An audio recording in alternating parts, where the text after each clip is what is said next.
Live from our 7 Tasmania studios, your nightly news with Joe Palmer begins now. The family of a Claremont man is still desperately seeking answers over his death, almost 5 months on from a hit-and-run crash at Brighton. Police believe a large vehicle struck and killed 30-year-old Gary John Hayes on New Year's Day, but they haven't found who is responsible. Michael Breen has this update on the investigation.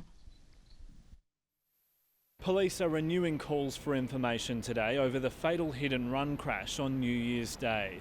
30-year-old Gary John Hayes was killed on the Midland Highway at Brighton sometime between 2:30 and 3:30 in the morning. He'd left his Claremont home earlier that evening, and police say he'd been walking along the highway for hours to an unknown destination. Investigators say he was wearing dark clothing and there was no street lighting in the area. By his injuries, they believe he was hit by a large vehicle and the driver possibly didn't realise.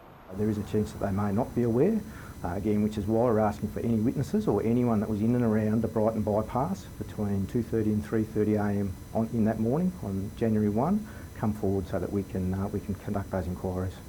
Police say they've reviewed hundreds of hours of CCTV, talked to freight companies and drivers who were in the area, but they haven't been able to track down the person responsible. Mr Hayes was a husband, but also his wife's primary carer. Almost 5 months on, this time of year has been hard for the family. Last week should have been his 31st birthday. Imagine that his wife and his family are grieving. They struggle for closure without knowing exactly what's happened. Hence, we're pushing this forward now to try and get some more information to close this for the family. Police are urging anyone who can help provide those answers to contact them. They can also make a report anonymously via Crime Stoppers. Investigators say they'll take into account the full circumstances when considering if the person responsible is charged with a crime. The final list of candidates contesting Tasmanian seats has been finalised today. Declaration of the nomination ceremonies were held, confirming 32 candidates vying for 5 lower house seats and 44 people in the running for 6 Senate spots. The order of the ballot papers determined by a random draw. The order's randomised, which column you get on the ballot paper. The candidates within each column is determined by the party themselves. 386,000 Tasmanians are enrolled to vote, a rise of 13,000 people. Pre-polling opens on Monday. 2 more local councils have requested federal Labor honour millions of dollars in grants committed by the coalition if it comes to power at the next election. The West Tamar and Georgetown councils say major projects in the Tamar Valley will be put into jeopardy unless the grants are honoured. Without the funding, we would not be able to undertake those projects in the near future. These are grant funds that have been put in the 2018-19 budget. They're not election commitments, they're not forward planning. Labor has rubbished claims it's neglecting the region, pointing to 7 funding commitments in the Tamar Valley totalling nearly $40 million. It is a bit rich that the Liberals say that we're required to commit to their priorities with respect to Northern Tasmania when they're ignoring and they're failing to commit to $5 million towards Ferment Tas, $250,000 towards the hydrogen proposal at Bell Bay. Ross Hart says Labor is still considering which coalition grants it will fund. And on the eve of Anzac Day, a new Tasmanian memorial has been unveiled in Launceston. The Royal Australian Engineers Memorial pays tribute to those killed in the Afghanistan conflict, including a 22-year-old from Tasmania. A new memorial now standing in Launceston's Kings Park, dedicated to 9 combat engineers who died in Afghanistan, including 22-year-old Tasmanian Corporal Richard Atkinson, who was killed in 2011. And he was a member of the Royal Australian Engineers, and a group of us from the Engineer Corps have gotten together and built this memorial in honour of Richard and all 9 engineers that died in Afghanistan. In a fitting design to honour Royal Australian Engineers, the memorial is made up of sections of a Bailey Bridge. And the Bailey Bridge came really famous in World War II. In Australia, lots of Bailey Bridges. Richard would have built bridges of different types as well. So that's the significance of it, and it's really a symbol for the Engineer Corps. As the concrete poured on this construction, an extra ingredient was added. There go the beans! A tin of baked beans for Corporal Atkinson, known as Akka. He was very likeable, loved his footy, liked to have a bit of a laugh, loved baked beans, and in the memorial is a tin of baked beans buried inside as well. Another Tasmanian project honouring our diggers is receiving extra support. The Headstone project works to make sure the graves of World War I veterans are respectfully marked. There's possibly something like 12,000 men nationally who are in unmarked graves, and that means that their service is unrecognised and they're largely forgotten, and they shouldn't be. They served and they deserve to be remembered. After previous fundraising efforts, the SFL making the project its official charity. A lot of the men who went off to First World War, they would have played footy. So we really feel it's the heart of football for us.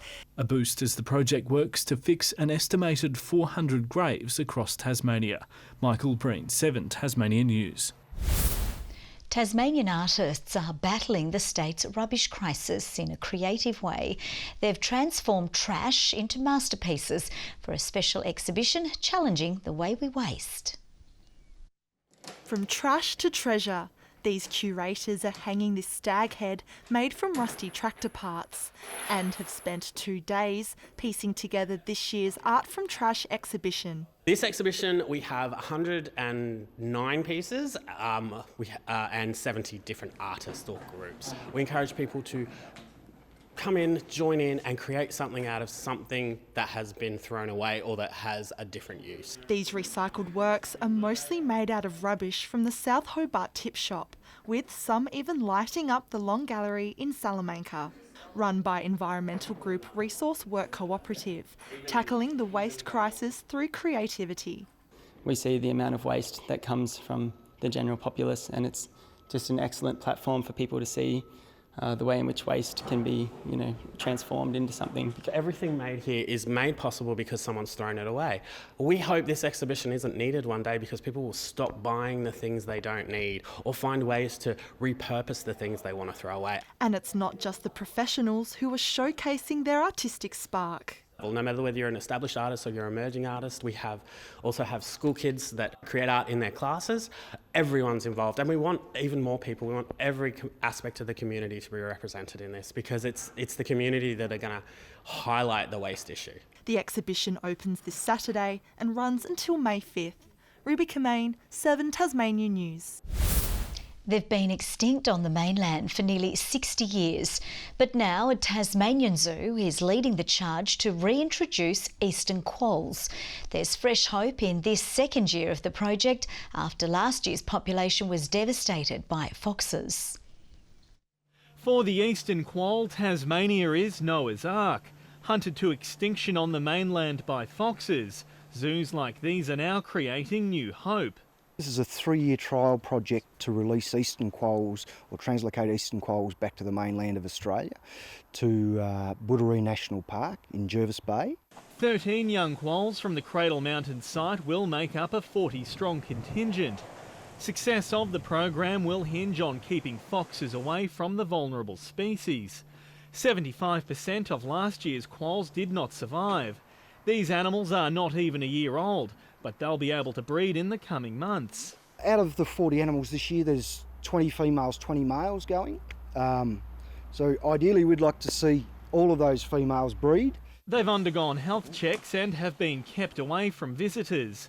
Road signs have also been made for drivers to spot the marsupials. The quolls will call Tasmania home for just 6 more days before starting their new lives at the Weed-sniffing National Park.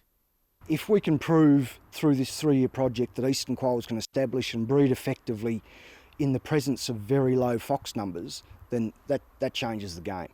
Sean McComish, 7 Tasmania News. Tasmanian authorities are training up a dog to sniff out a serious invasive weed that's spreading in alpine areas. Fonzie, the weed wonder dog, is on a crusade against hawkweed. Scouring the area for destructive flora. Under the guidance of a world-class trainer, 2-year-old Fonzie's nose has been fine-tuned to detect an invasive alpine weed. he's been doing serrated tussock, and he's excellent on that. Now this week we're turning him on to hawkweed, and he's been really successful so far.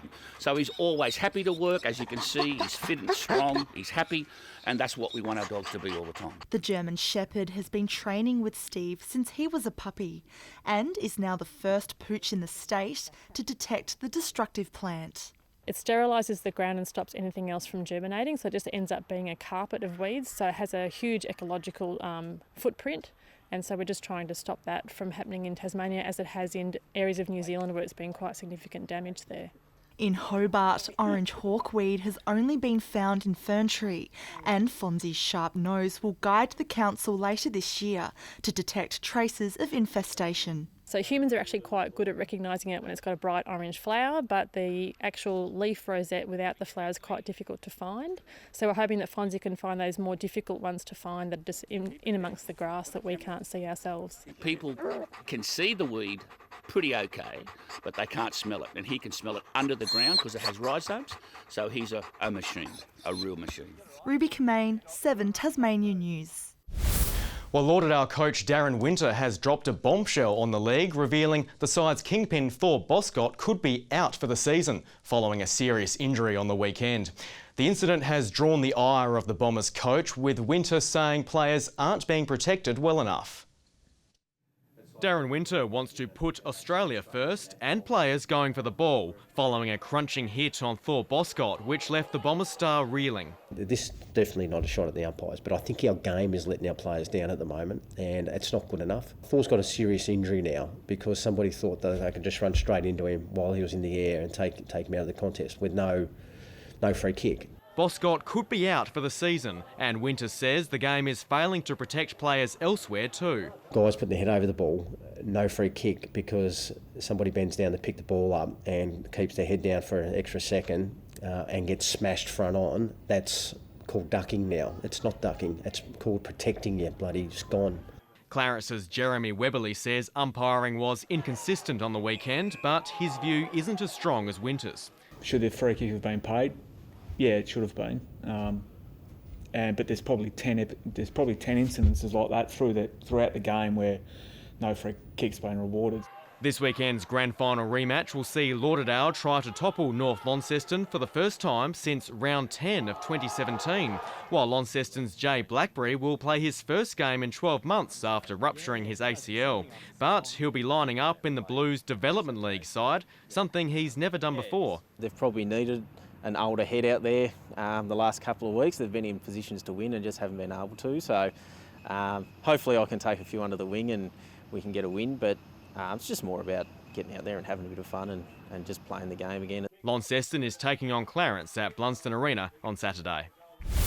Launceston Tornadoes coach Derek Washington says he will use last year's championship game loss as motivation for the side when it returns to Bendigo to take on the Braves on Saturday night.